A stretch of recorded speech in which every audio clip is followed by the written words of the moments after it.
Gente, vou falar hoje sobre linfócitos B. Eu vou dividir essa parte aí em 3 vídeos para facilitar pra gente, tá?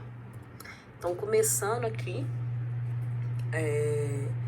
a questão de como que ele vai se maturando e a recombinação gênica vai levando ele a ser uma célula madura, né? Então, lá na nossa medula óssea, assim como o linfócito T, esse linfócito B, normalmente ele é uma célula que ele não tem nenhum tipo de receptor, né? Ele se prolifera e cria o seu primeiro receptor de membrana, que é a cadeia pesada, né, da imunoglobulina, porque a imunoglobulina serve como BCR também. Então, quando ela tá na membrana, ela é chamada de BCR. E quando ela é secretada, ela é chamada de imunoglobulina ou anticorpo, tá?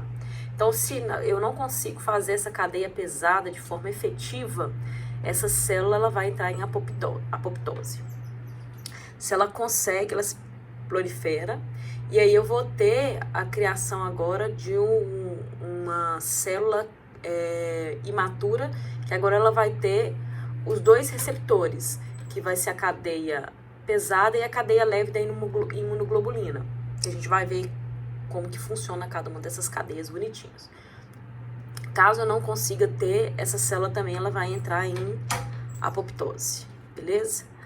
E aí, feito essa imunoglobulina, que vai ser ou imunoglobulina G ou imunoglobulina M, que vai estar como um receptor de membrana desse linfócito B, vai ocorrer o reconhecimento, né, do antígeno, sendo ele um reconhecimento fraco. Essa célula ela sofre seleção positiva e ela vai ser uma célula B madura inativa, e se ela reconhece fortemente aquela questão da tolerância que a gente já conversou, ela sofre uma seleção negativa.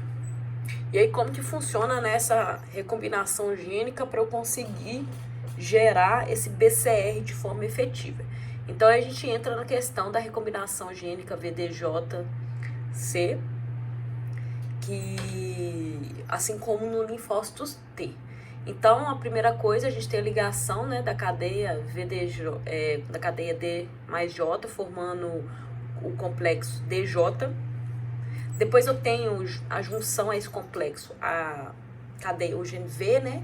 Então, eu gero o complexo VDJ e posteriormente eu junto com a cadeia, com a parte constante, formo um RNA mensageiro da cadeia pesada. Então, agora eu tenho uma cadeia pesada de IgM ou de IgD agora na membrana dessa célula P. E aí, tá vendo? Exatamente naquele desenho, essa parte aqui, eu vou ter somente a estrutura da cadeia pesada, tá vendo? Que é isso tudo aqui, olha, é uma cadeia pesada. Ela vai ter uma área variável e uma área constante, mas ela é com uma cadeia pesada. E aí, só as células que vão conseguir expressar essa cadeia que vão continuar a maturação lá na medula, tá? E aí eu vou ter uma nova recombinação. Isso tudo, as recombinações são feitas pela RAG1 e RAG2. Só que aí agora da cadeia leve, ela não tem a D. Então eu vou ter só o V, o J e o C. Então eu junto o V com o J, o gene VJ. Posteriormente eu junto com a cadeia constante, formo a cadeia leve, o RNA para a cadeia leve. E aí eu vou ter agora minha cadeia leve, que pode ser kappa ou lambda, tá? Normalmente a primeira é a kappa. E aí eu tenho minha recombinação. Então a ideia dessa recombinação gênica, voltando, assim como nos linfócitos T, é a gente garantir uma diversidade combinatória e juncional, de forma que eu tenho, a partir do rearranjo VDJ, inúmeras possibilidades, né, de BCRs diferentes. E a partir da recombinação juncional, que seria as remoções de alguns nucleotídeos, né, ou adição de outros nucleotídeos nos genes, eu possa ter aí uma recombinação que me dê quantidades de BCR quase que ilimitadas, tá? Então aqui, olha, igualzinho tem no linfócito T, a gente consegue ver aqui que eu tenho a célula tronco, né, tudo isso na medula, só depois que ele se transforma no linfócito B, que ele tem os dois receptores, que ele vai para a periferia, e aí lá ele sofre novamente para ver uma seleção positiva ou negativa para verificar se está de acordo, mas até em linfócito B imaturo eu tenho um linfócito que vai estar dentro da medula, tá? E então é no meu órgão periférico central. A questão também aqui do ProB, que não tem receptor, pro pré-B, que tem apenas a cadeia pesada, eu tenho a ação da RAG 1 e 2, e para ele se transformar no linfócito B imaturo, eu também tenho a RAG 1 e 2 agindo aqui, tá? Que elas estão relacionadas com o BCR. E aí o linfócito B imaturo, normalmente ele vai ter só IgM de membrana, e o maduro já vai ter a IgM e a IgD.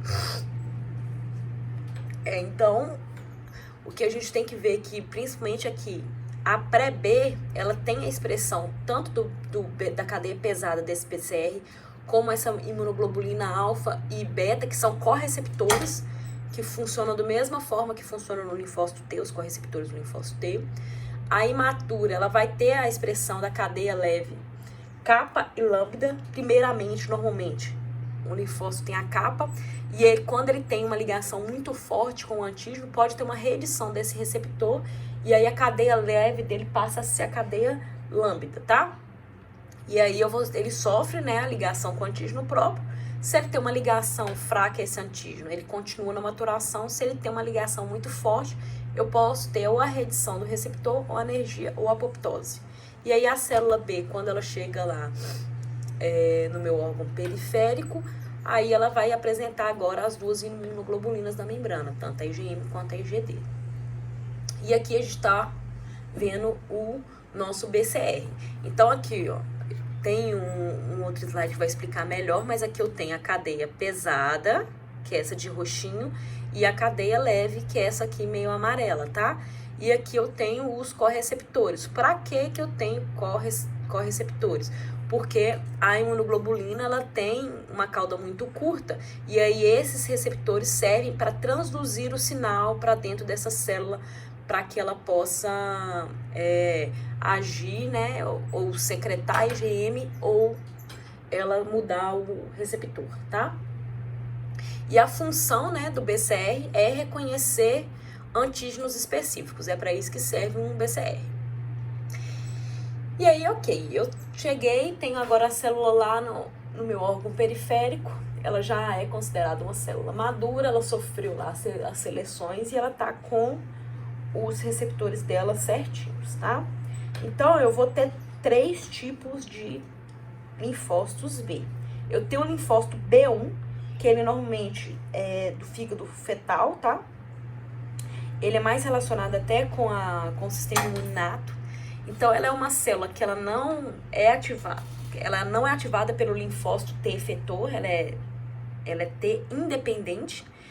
Então, ela não precisa necessariamente reconhecer somente antígenos proteicos, ela reconhece outros, tipo polissacarídeos, etc.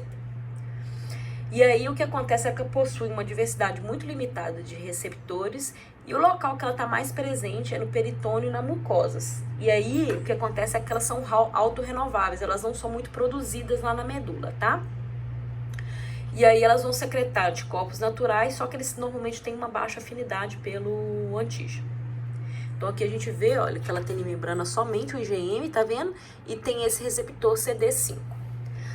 A linfócito B da zona marginal, ela também é T independente, e aí ela possui uma diversidade de receptores bem limitada. Então, ela possui IgM, tem esse CR2 aqui, que tem uma afinidade muito grande ali pelo complexo, né?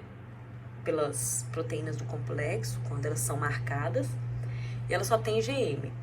E aí, elas respondem muito a micro-organismos presentes no sangue, então elas estão muito lá no baço, que é o local, né? A zona marginal, ela fica lá no baço, então os antígenos passam pelo sangue, ela capta eles diretamente, os antígenos que normalmente não são proteicos, né?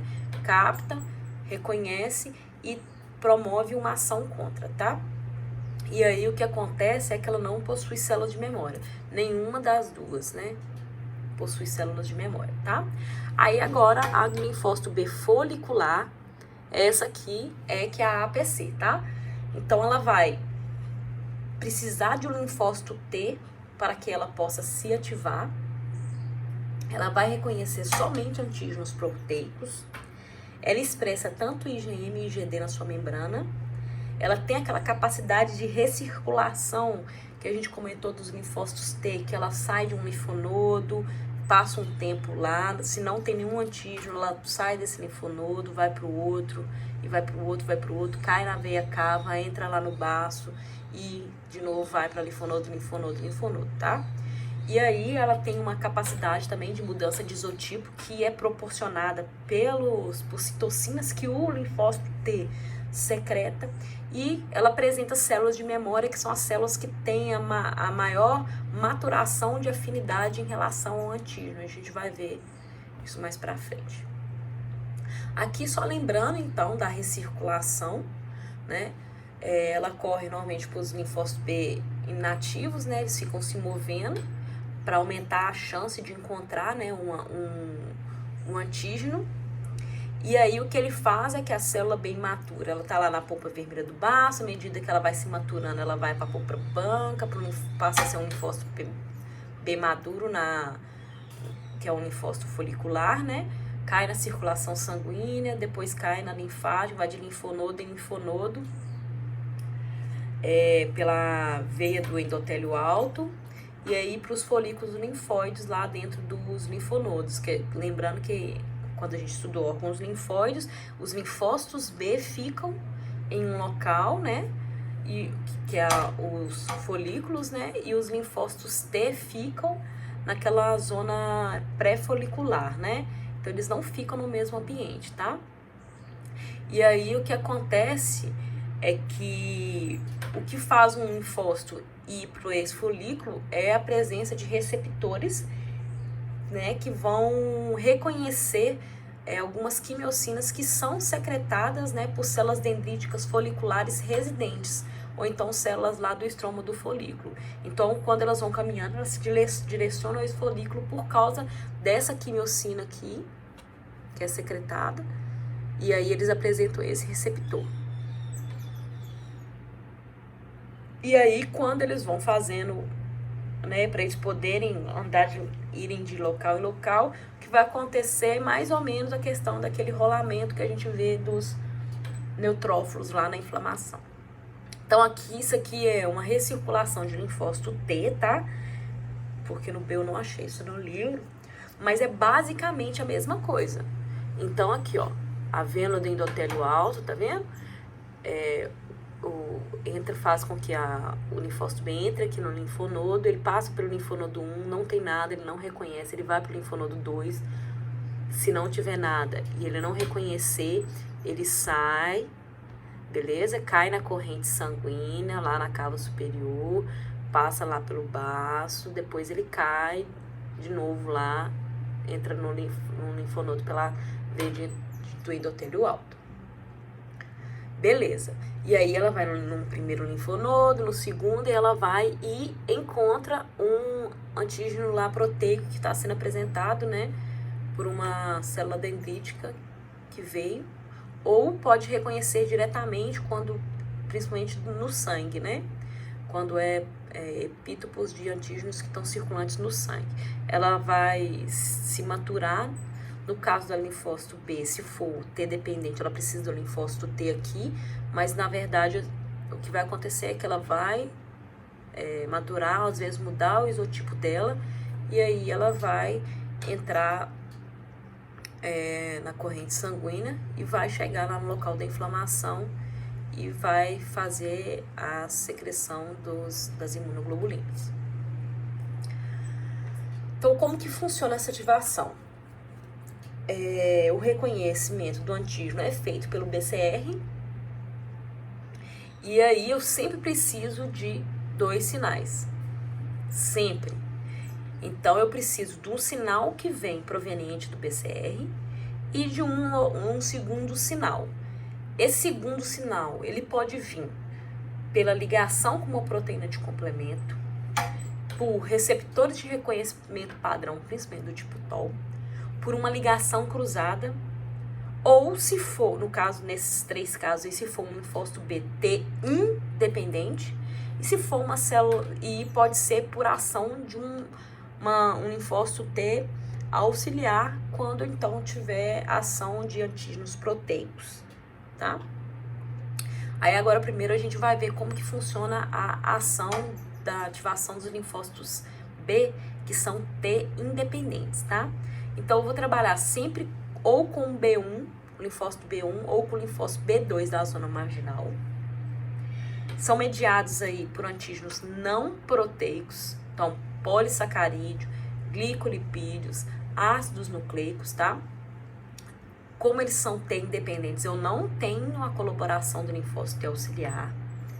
Eu vou ter produção principalmente de IgM. Por quê? Porque a IgM é o receptor, é a imunoglobulina de membrana desse linfócito B, tá? Então, ele não tem como mudar de isotipo, porque ele não tem a citocina pelo linfócito T auxiliar, porque ela não depende dele, tá? Então, a secreção sempre é de linfócito M. O linfócito D normalmente não é secretado, a imunoglobulina M normalmente não é secretada, a D não é secretada, ela é mais de superfície. A M, nesse caso, ela pode ser secretada, mas ela sempre vai ser uma IgM que tem baixa afinidade pelo epítopo, tá?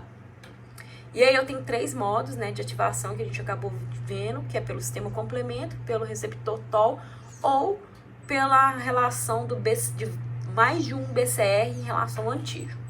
Aí aqui, né, a gente vê como que funciona. Normalmente eu sempre tenho um plasmócito de vida curta, tá?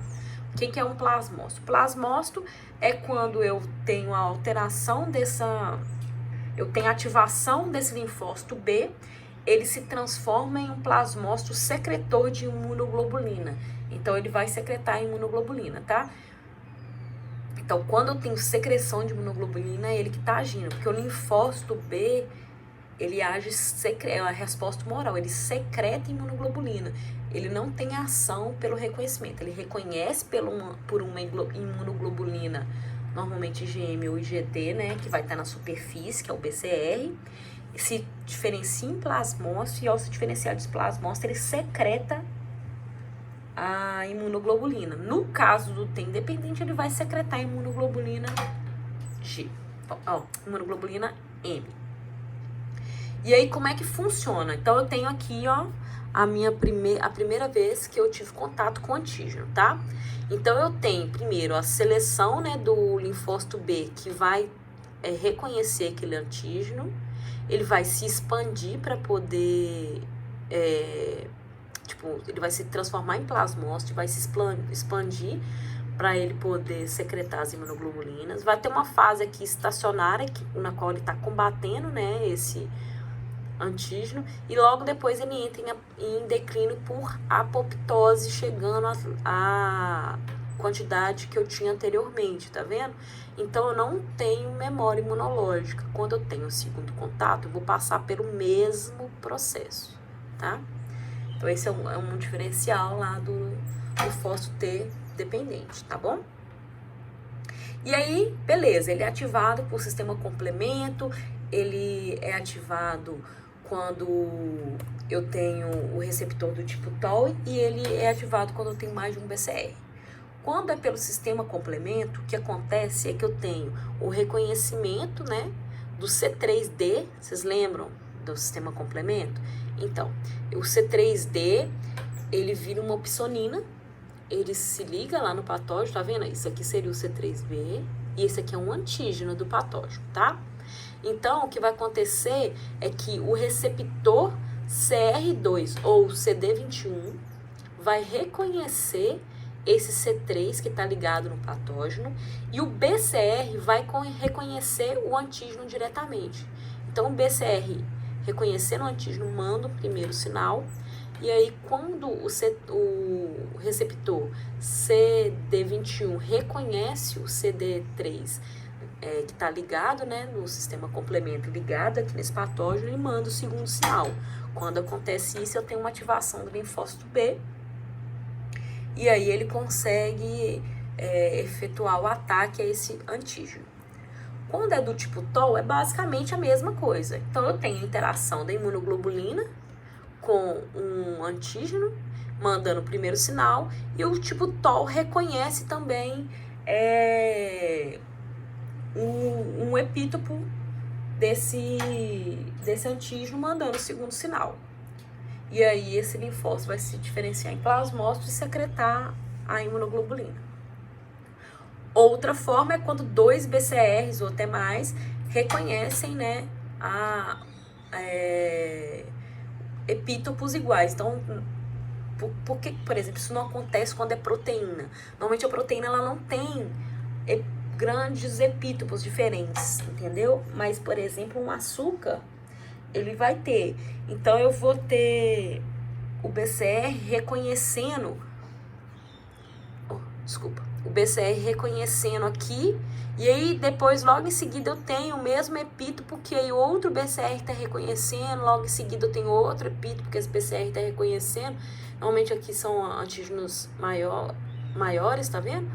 Então ele vai ter epítopos iguais, vários BCRs, tem que ser no mínimo 2, reconhecendo, e aí o primeiro manda o primeiro sinal e o segundo manda o segundo sinal, ativando esse linfócito.